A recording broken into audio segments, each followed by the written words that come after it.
Praise the lord. హల్లెలూయా. జీవమును ఇచ్చేవాడు. ఏంటి ఈ జీవం? ఈ జీవం అనేది ఎవరిలో ఉంటుంది? ఏమండి, జీవాన్ని ఎవరు ఇస్తారు? జీవం ఎక్కడ దొరికింది అని మనం చాలామందిని చూస్తూ ఉంటాం. చెట్లను చూస్తాము. ఆ చెట్లకి వేర్లు ఎప్పుడైతే ఆ భూమిలో ఉంటాయో, ఏమండి, ఆ సూర్యరశ్మి కావచ్చు, తగినంత నీరు కావచ్చు, అవన్నీ పుష్కలంగా ఉన్నప్పుడు ఆ మొక్క, ఆ చెట్టు ఏ విధంగా ఉంటుందంటే జీవంతో ఉంటుంది, అది బ్రతికి ఉంటుంది. అలాగే ఒక మనిషిలో అతనికి గుండె పనిచేసి, ఏమండి, బాడీలో ఉన్న అవయవాలన్నీ కూడా పనిచేస్తున్నప్పుడు ఏం చేస్తాడు? జీవంతో ఉంటాడు. ఆత్మ వారిలో ఉన్నప్పుడు జీవం ఉంటుంది.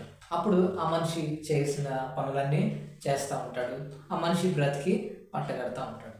మరి ఆత్మీయ జీవితాల్లో కూడా చాలామంది జీవం లేని వారిగా ఉంటున్నారు. అవును, ఆయన నరుడికి జీవాత్మను ఊది జీవాన్ని దయచేసిన వాడు. ఈ రోజుల్లో జీవమునిచ్చే వాడిని విడిచిపెట్టి జీవం లేని వాటిని ఆరాధిస్తూ ఉన్నారు. జీవం లేని వాటిని వెంబడిస్తూ ఉన్నారు. జీవం లేని వారిని వెంబడిస్తూ ఉన్నారు. అయితే నా ప్రభు ఎటువంటి వాడు అనుకున్నా? జీవింప చేసేవాడు. అదే ఒక భక్తుడు ఇలా పాట పాడాడు కదండి, జీవించుచున్నది నేను కాదు, క్రీస్తే నాలో జీవించుచున్నాడు అలా భక్తుడు పాట పాడాడు. ఇంకో భక్తుడు ఎలా పాడాడు?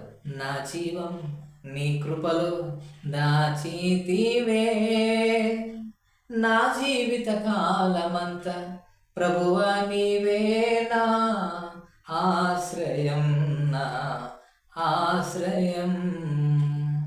అవును, చాలామంది జీవితాల్లో దేవుడే జీవం.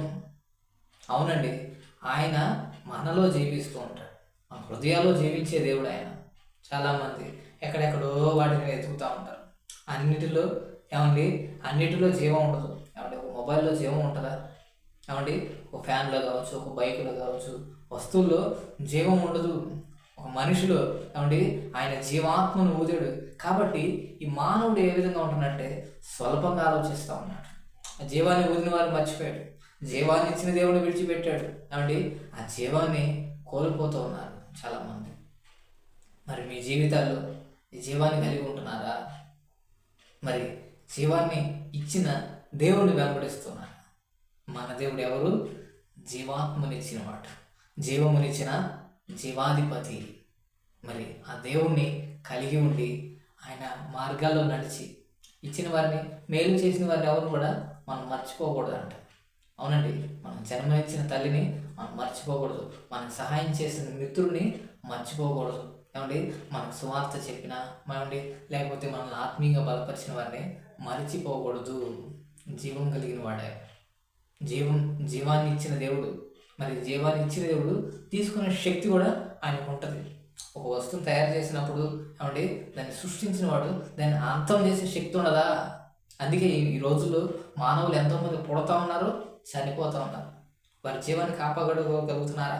ఉంచుకోగలుగుతున్నారా? లోపల పోనే పోతుంది. మరి చూడండి, మన జీవితాల్లో దేన్ని కూడా మనం శాశ్వతంగా ఉంచుకోలేమన్నమాట. శాశ్వతంగా ఏది కూడా ఉండదండి. మనం వెళ్ళిపోయిన తర్వాత మనం వెంట వచ్చేది ఏంటి అని అంటే, మిగిలిపోయేది ఏంటి అని అంటే, మనం చేసిన క్రియలు. ఇవి చాలామంది అనుకోరు. నేను వెళ్ళిపోతానులే, నాది ఇబ్బంది ఏముందిలే అనుకుంటారు. చచ్చిపోయిన తర్వాత ఏం బాధలే ఉండవులే అనుకుంటున్నారేమో. మనం వెళ్ళిన తర్వాత మనతో పాటు వస్తే మన క్రియలు. నువ్వు ఎదుటి వారికి ఏ విధంగా ఉంటున్నావు? నువ్వు భూమి మీద నివసించినప్పుడు ఎటువంటి క్రియలు చేస్తూ ఉన్నావు? జీవానికి సంబంధించిన క్రియలు చేస్తున్నావా?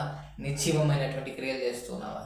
ఇతరులకి ఇబ్బందులకరంగా, ఇతరులకి ఆటంకకరంగా జీవిస్తూ ఉంటారు. వాళ్ళు చనిపోయిన తర్వాత తీర్పు దినాన్ని వాళ్ళు తీర్పు తీర్చబడతారు. కానీ మన దేవుడు నీతి క్రియలు చేసి, ఏమండి, ఆయన పంపించిన ప్రజలకి ఆయన జీవాన్ని ఇస్తాడు. వారు చనిపోయినా కానీ దేవునితో కలుస్తారు. వారు ఆ రెండవ నరకమైనటువంటి అగ్నిగుండంలో పడవేయబడరు. పరలోకమందు వారు శాశ్వతంగా ప్రభుతో జీవిస్తారు.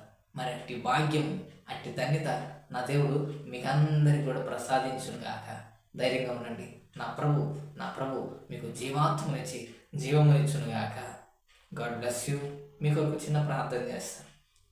ప్రేమగల తండ్రి, పరిశుద్ధుడా, నీకు స్తోత్రము రాజా. జీవాధిపతి, జీవం కలిగిన వాడ, యుగ యుగములు జీవించుచున్నవాడు నీవే స్వామి. ఇదిగో నీ మాటలు విన్న ప్రతి బిడ్డని దీవించండి, ఆశీర్వదించండి. వారిలో జీవమును దయచేయమని ప్రార్థిస్తున్నాం. జీవం కలిగిన దేవుడుగా అయ్యా నిన్ను ఆరాధించే బిడ్డలుగా తండ్రి ఈ బిడ్డలందరూ ప్రసాదించమని ప్రార్థిస్తూ ఈ మాటలు వెనికిల్లో నూరొత్తులుగా 30 తండ్రి 60 ఫలింప చేసి ఆశీర్వదించమని యేసునామమున ప్రార్థన చేసి అడిగి పెట్టుకుంటున్నాము తండ్రి. ఆమేన్. God bless you. దేవుడు మిమ్మల్ని అందరినీ కూడా ఆశీర్వదించును గాక.